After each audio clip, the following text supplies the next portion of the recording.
Dear students, మనం acids, bases and salts ఈ లెసన్లో ఒక 20 క్వశ్చన్స్ ప్రాక్టీస్ చేద్దాం. ఇదంతా కూడా మీకు పాలిసెట్కి పనికి వస్తుంది. ఏపీఆర్ చేసి డిఎస్సి ఏ కాంపిటేటివ్ ఎగ్జామ్కైనా కూడా ఉపయోగపడుతుంది ఈ ప్రాక్టీస్. సరే, నేను ఫస్ట్ క్వశ్చన్ చదువుతున్నాను చూడండి. During the chlor alkali process which gas is released at the cathode. Chlor alkali process అంటే ఏం లేదు, బ్రైన్ సొల్యూషన్ ఉంటుంది కదా. బ్రైన్ సొల్యూషన్ అంటే ఉప్పు నీళ్ళే. ఉప్పు నీళ్ళని ఎలక్ట్రాలిసిస్ చేయటమే, క్లోర్ ఆల్కలీ ప్రాసెస్ అంటే. క్యాథోడ్ ఉంటుంది చూసారా, మైనస్, యానోడ్ అంటే ప్లస్. ఈ క్యాథోడ్ దగ్గరికి హైడ్రోజన్ వచ్చి కలెక్ట్ అవుతుంది, యానోడ్ దగ్గరికి క్లోరిన్ వచ్చి కలెక్ట్ అవుతుంది. సో ఇక్కడ అడిగింది ఏంటి, క్యాథోడ్ దగ్గర కాబట్టి హైడ్రోజన్ అనేది మన answer. Next, bleaching powder CaOCl2 reacts with dilute hydrochloric acid to release which gas. ఇప్పుడు బ్లీచింగ్ పౌడర్ అనేది దేన్ని రిలీజ్ చేస్తుంది అంటే క్లోరిన్ని. ఇది సల్ఫ్యూరిక్ యాసిడ్ తోటి రియాక్ట్ అయినప్పుడు క్లోరిన్ ని రిలీజ్ చేస్తుంది. సో అదే రియాక్షన్. సో మన answer chlorine. What is the chemical name of mild non corrosive base salt? ఎప్పుడైనా గుర్తుపెట్టుకోండి, ఇంపార్టెంట్ ఇది. మైల్డ్ అంటే బేసిక్ నేచరే ఉంటుంది కానీ చాలా మైల్డ్ బేసిక్ నేచర్, క్షయాన్ని కలిగించదు. మనం ఇంట్లో ఉపయోగించేటువంటి baking soda, sodium hydrogen carbonate, NaHCO3 అది. సో దీన్నే మనము mild corrosive, non corrosive basic salt అంటాం అన్నమాట. మనకి ఎసిడిటీ ఉన్నప్పుడు కూడా మనం దీన్ని ఉపయోగించుకోవచ్చు. Okay, next question. Washing soda is obtained by heating baking soda and then performing. Baking soda NaHCO3 ని గనక హీట్ చేసినట్టయితే మనకు వాషింగ్ సోడా వస్తుంది, Na2CO3. అది మరలా రీక్రిస్టలైజ్ అవుతుంది, అంటే కొద్దిగా వాటర్ని తీసుకుంటుంది అనమాట. దీంట్లో 10 వాటర్ మాలిక్యూల్స్ ఉంటాయి. రీక్రిస్టలైజ్ అయిన తర్వాత అది మరలా వాటర్ని తీసుకుంటుంది అనమాట. సో అది జరిగేది. Next, how many molecules of water of crystallization are present in copper sulphate? Copper sulphate అంటే CuSO4 5H2O. అందువల్ల దాంట్లో 5 వాటర్ మాలిక్యూల్స్ ఉంటాయి ఒక ఫార్ములా యూనిట్లో. ఈ 5 అనే నెంబర్నే వాటర్ ఆఫ్ క్రిస్టలైజేషన్ అంటారు, water of crystallization. So copper సల్ఫేట్కి ఎంత అంటే 5 అని చెప్పాలి. జిప్సమ్కి ఎంత అంటే, జిప్సమ్ CuSO4 1/2H2O కదా, జిప్సమ్ CuSO4 2H2O. కాబట్టి వాటర్ ఆఫ్ క్రిస్టలైజేషన్ ఎంత అంటే 2. అదే ప్లాస్టర్ ఆఫ్ ప్యారిస్కి అయితే CuSO4 1/2H2O కాబట్టి వాటర్ ఆఫ్ క్రిస్టలైజేషన్ ఎంత అంటే 1/2.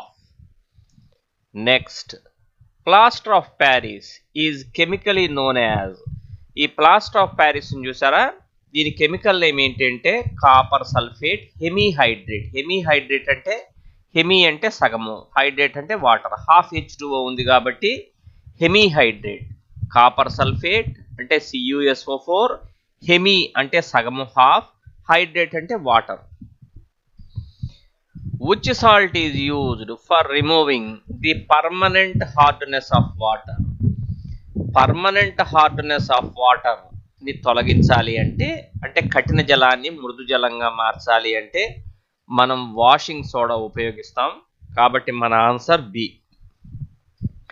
ఇఫ్ జిప్సమ్ అంటే CuSO4 2H2O is heated above 373 kelvin, అంటే బాగా వేడి చేసామన్నమాట దీన్ని.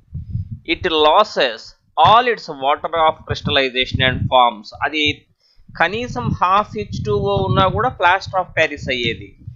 కానీ అది ఏమవుతుంది, తన దగ్గర ఉన్న అన్ని వాటర్ మాలిక్యూల్స్ ని పోగొట్టుకుంటుంది. యాక్చువల్ గా అయితే జిప్సం అంటే CaSO4 2H2O కదా, ఈ వాటర్ మాలిక్యూల్స్ అన్నిటిని పోగొట్టుకుంటుంది.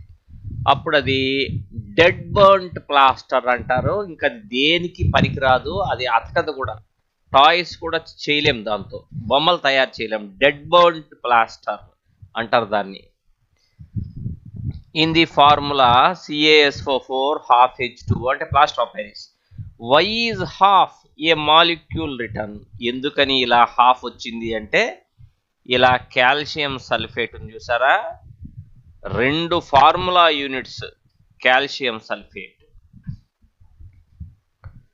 ఒకే వాటర్ మాలిక్యూల్ ని షేర్ చేసుకుంటుంది. అంటే ఇప్పుడు ఈ వాటర్ మాలిక్యూల్ రెండిటికి షేర్ అయింది కదా, మరి మొదటి CaSO4 కు ఎంత షేర్ అయినట్టు? హాఫే కదా. రెండో CaSO4 కూడా హాఫే. కాబట్టి ప్లాస్టర్ ఆఫ్ ప్యారిస్ లో ఏం జరుగుతుందంటే, 2 formula units of copper sulphate ఒకే ఒక వాటర్ మాలిక్యూల్ ని షేర్ చేసుకుంటుంది. కాబట్టి దాని formula CaSO4 ½ H2O. The aqueous solution of sodium carbonate. Sodium carbonate యొక్క aqueous సొల్యూషన్, దాని గురించి, అది బేసిక్ నేచర్. సోడియం కార్బోనేట్ అనగానే బేసిక్, Na2CO3 కదా, మనం గుడ్డలు ఉతకడానికి ఉపయోగించే వాషింగ్ సోడానే కదా ఇది. దీనికి బేసిక్ నేచర్ ఉంటుంది. కాబట్టి ఇది salt of strong base and weak acid. దీనికి బేసిక్ నేచర్ ఉంది అంటే అర్థం ఏంటి? ఇది సాల్టే. ఎలా ఫామ్ అయి ఉంటుంది? ఎప్పుడైనా సరే గుర్తుపెట్టుకోండి, బేసిక్ నేచర్ ఉంది అంటే బేస్ స్ట్రాంగ్ అయి ఉంటుంది, యాసిడ్ వీక్ అయి ఉంటుంది. అలా కాకుండా ఎసిడిక్ నేచర్ ఉన్న సాల్ట్ అనుకోండి, ఎసిడిక్ నేచర్ ఉన్న సాల్ట్ అంటే అర్థం ఏంటి? యాసిడ్ స్ట్రాంగ్ అయి ఉంటుంది, బేస్ వీక్ అయి ఉంటుంది. అలా కాకుండా న్యూట్రల్ సాల్ట్ అంటే అర్థం ఏంటి?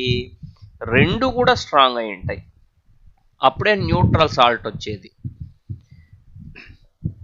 Baking powder is a mixture of baking soda and mild edible acid like A acid అంటే టార్టారిక్ యాసిడ్.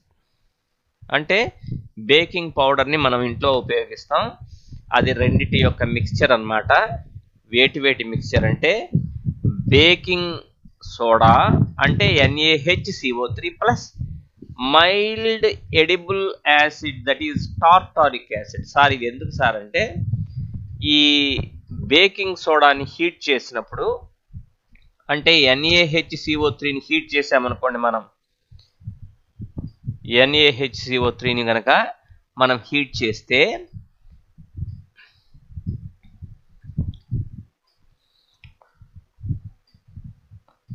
అప్పుడు Na2CO3 వస్తుంది. దీనికి కొంచెం బిట్టర్ స్మెల్ ఉంటుంది, బిట్టర్ టేస్ట్. ఆ బిట్టర్ టేస్ట్ పోవాలంటే మనం ఈ టార్టారిక్ యాసిడ్ని కనుక కలిపినట్టయితే ఆ బిట్టర్ టేస్ట్ పోతుంది. అందువల్లనే మనం టార్టారిక్ యాసిడ్ని యాడ్ చేస్తాం. Next, which of the following is used in the fire extinguishers? అంటే మంటలను ఆర్పేటువంటివి కదా ఫైర్ ఎక్స్టింగ్విషర్స్ అంటే. మనం ఇళ్లలో పెట్టుకుంటాం దీన్ని, పెద్ద పెద్ద బిల్డింగ్స్లో. దాంట్లో ఏముంటుంది అంటే సోడియం హైడ్రోజన్ కార్బోనేట్ NaHCO3. ఇది ఏం చేస్తుంది? దీని నుంచి కార్బన్ డైఆక్సైడ్ రిలీజ్ అవుతుంది. కార్బన్ డైఆక్సైడ్ అనేది మంటలని ఆర్పుతుంది. Brine is a concentrated aqueous solution of sodium chloride. అంటే ఉప్పు నీళ్లే బ్రైన్ సొల్యూషన్, అంటే ఉప్పు నీళ్ళనే బ్రైన్ సొల్యూషన్ అంటారు. Next, when blue copper sulphate is heated its colour changes to white. Copper sulphate అంటే CuSO4 5H2O అంటే దీంట్లో వాటర్ ఆఫ్ క్రిస్టలైజేషన్ ఎంత అంటే 5. ఇది ఏ కలర్లో ఉంటుందంటే బ్లూ కలర్లో ఉంటుంది.